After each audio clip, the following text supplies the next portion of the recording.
Ruth Chapter 1.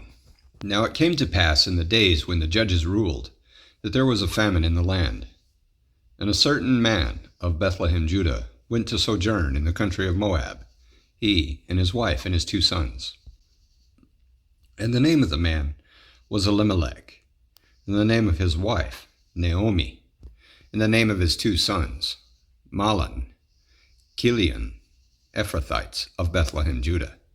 And they came into the country of Moab, and continued there. And Elimelech, Naomi's husband, died, and she was left and her 2 sons. And they took them wives of the women of Moab. The name of the one was Orpah, and the name of the other Ruth. And they dwelled there about 10 years. And Mahlon and Chilion died also, both of them. And the woman was left of her 2 sons and her husband. Then she arose with her daughters-in-law, that she might return from the country of Moab. For she had heard in the country of Moab how that the Lord had visited his people in giving them bread. Why, she went forth out of the place where she was, and her 2 daughters-in-law with her, and they went on the way to return to the land of Judah. And Naomi said to her 2 daughters-in-law, Go, return each to her mother's house. The Lord deal kindly with you, as you have dealt with the dead, and with me. The Lord grant you, that you may find rest, each of you, in the house of her husband. Then she kissed them, and they lifted up their voice and wept. And they said to her, Surely we will return with you to your people. And Naomi said, Turn again, my daughters. Why will you go with me? Are there yet any more sons in my womb, that they may be your husbands?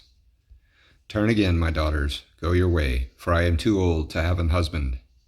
If I should say, I have hope, if I should have an husband also tonight, and should also bear sons, would you tarry for them till they were grown?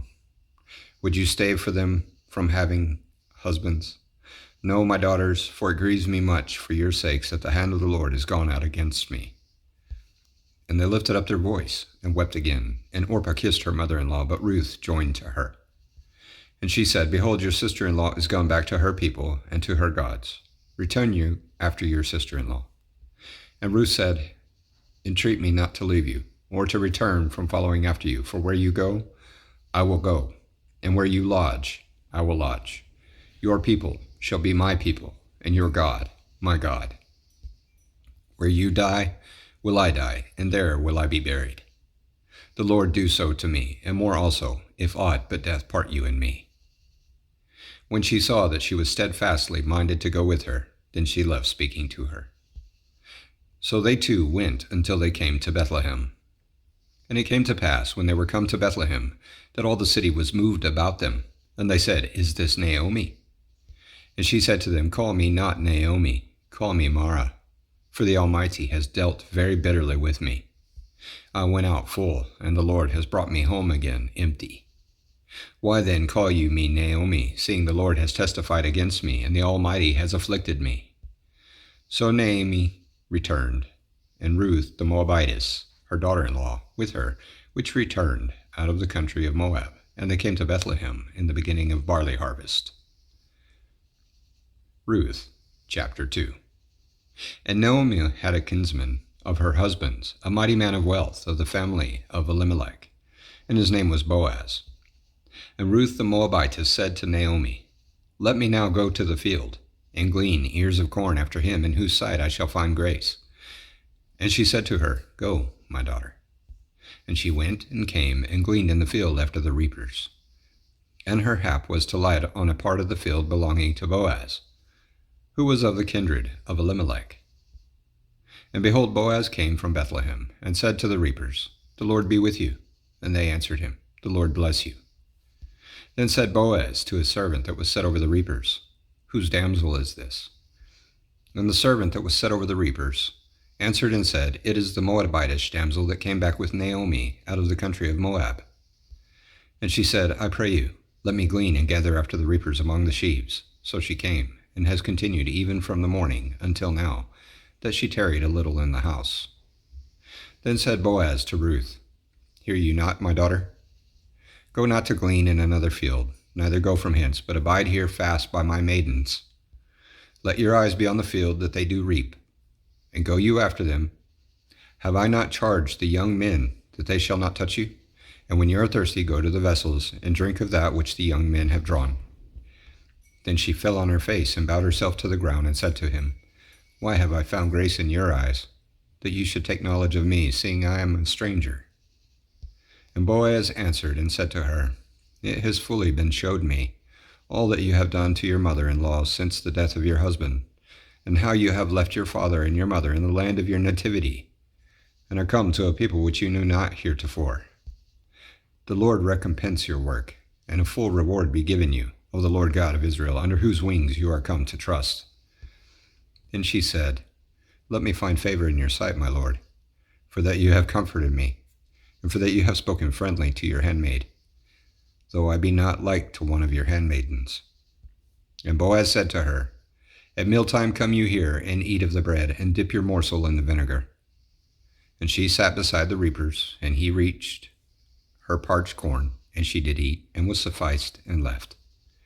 And when she was risen up to glean, Boaz commanded his young men, saying, Let her glean even among the sheaves, and reproach her not.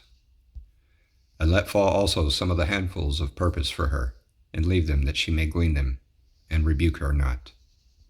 So she gleaned in the field until even, and beat out that she had gleaned, and it was about an ephah of barley. And she took it up and went into the city, and her mother-in-law saw what she had gleaned, and she brought forth, and gave to her that she had reserved after she was sufficed. And her mother-in-law said to her, Where have you gleaned today? And where worked you? Blessed be he that did take knowledge of you. And she showed her mother-in-law with whom she had worked, and said, The man's name with whom I work today is Boaz. And Naomi said to her daughter-in-law, Blessed be he of the Lord, who has not left off his kindness to the living and to the dead. And Naomi said to her, The man is near of kin to us, one of our next kinsmen. And Ruth the Moabitess said, He said to me also, You shall keep fast by my young men until they have ended all my harvest. And Naomi said to Ruth her daughter-in-law, It is good, my daughter, that you go out with his maidens, that they meet you not in any other field. So she kept fast by the maidens of Boaz to glean to the end of barley harvest, and of wheat harvest, and dwelled with her mother-in-law. Ruth Chapter 3. Then Naomi her mother-in-law said to her, My daughter, shall I not seek rest for you, that it may be well with you? And now is not Boaz of our kindred, with whose maidens you were? Behold, he winnows barley tonight in the threshing floor. Wash yourself, therefore, and anoint you, and put your raiment on you, and get you down to the floor. But make not yourself known to the man until he shall have done eating and drinking. And it shall be, when he lies down, that you shall mark the place where he shall lie, and you shall go in and uncover his feet, and lay you down, and he will tell you what you shall do. And she said to her, All that you say to me, I will do. And she went down to the floor, and did according to all that her mother-in-law bade her. And when Boaz had eaten and drunk, and his heart was merry, he went to lie down at the end of the heap of corn. And she came softly, and uncovered his feet, and laid her down. And it came to pass at midnight that the man was afraid, and turned himself, and behold, a woman lay at his feet. And he said, Who are you? And she answered, I am Ruth, your handmaid. Spread therefore your skirt over your handmaid, for you are a near kinsman. And he said, Blessed be you of the Lord, my daughter, for you have showed more kindness in the latter end than at the beginning, inasmuch as you followed not young men, whether poor or rich. And now, my daughter, fear not. I will do to you all that you require, for all the city of my people does know that you are a virtuous woman. And now it is true that I am your near kinsman. However, there is a kinsman nearer than I.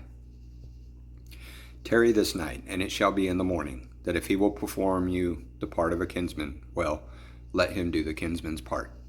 But if he will not do the part of a kinsman to you, then will I do the part of a kinsman to you, as the Lord lives. Lie down until the morning. And she lay at his feet until the morning, and she rose up before one could know another. And he said, Let it not be known that a woman came into the floor. Also he said, Bring the veil that you have on you, and hold it. And when she held it, he measured 6 measures of barley, and laid it on her, and she went into the city. And when she came to her mother-in-law, she said, "Who are you, my daughter?" And she told her all that the man had done to her. And she said, "These 6 measures of barley gave he me, for he said to me, Go not empty to your mother-in-law." Then said she, "Sit still, my daughter, until you know how the matter will fall. For the man will not be in rest until he have finished the thing this day." Ruth Chapter 4. Then went Boaz up to the gate, and sat him down there, and behold, the kinsman of whom Boaz spoke came by, to whom he said, "Ho, such a one, turn aside, sit down here." And he turned aside, and sat down. And he took 10 men of the elders of the city, and said, "Sit you down here." And they sat down. And he said to the kinsman, "Naomi, that is come again out of the country of Moab, sells a parcel of land, which was our brother's Elimelech's. And I thought to advertise you, saying, Buy it before the inhabitants, and before the elders of my people. If you will redeem it, redeem it. But if you will not redeem it, then tell me, that I may know. For there is none to redeem it beside you, and I am after you."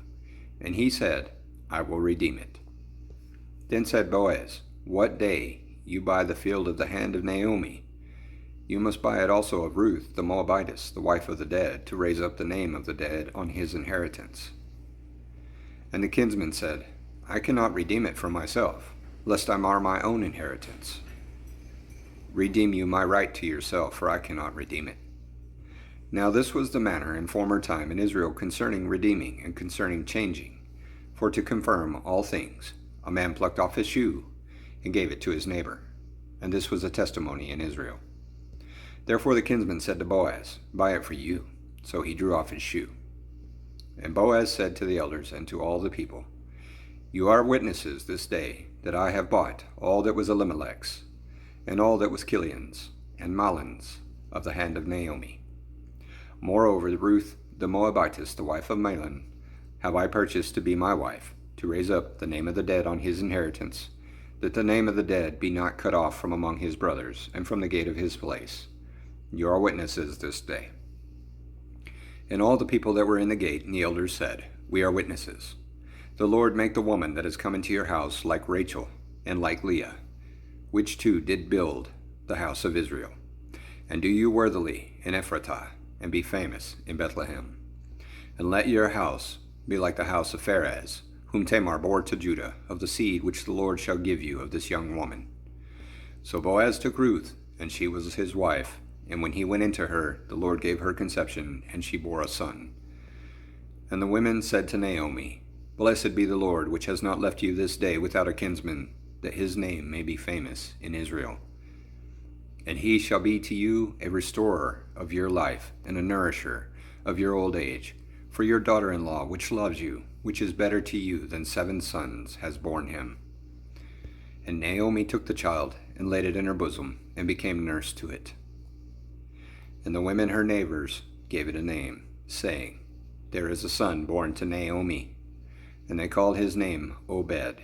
He is the father of Jesse, the father of David. Now these are the generations of Pharez. Pharez begat Hezron, and Hezron begat Ram, and Ram begat Aminadab. And Aminadab begat Nahshon, and Nahshon begat Salmon. And Salmon begat Boaz, and Boaz begat Obed. And Obed begat Jesse, and Jesse begat David.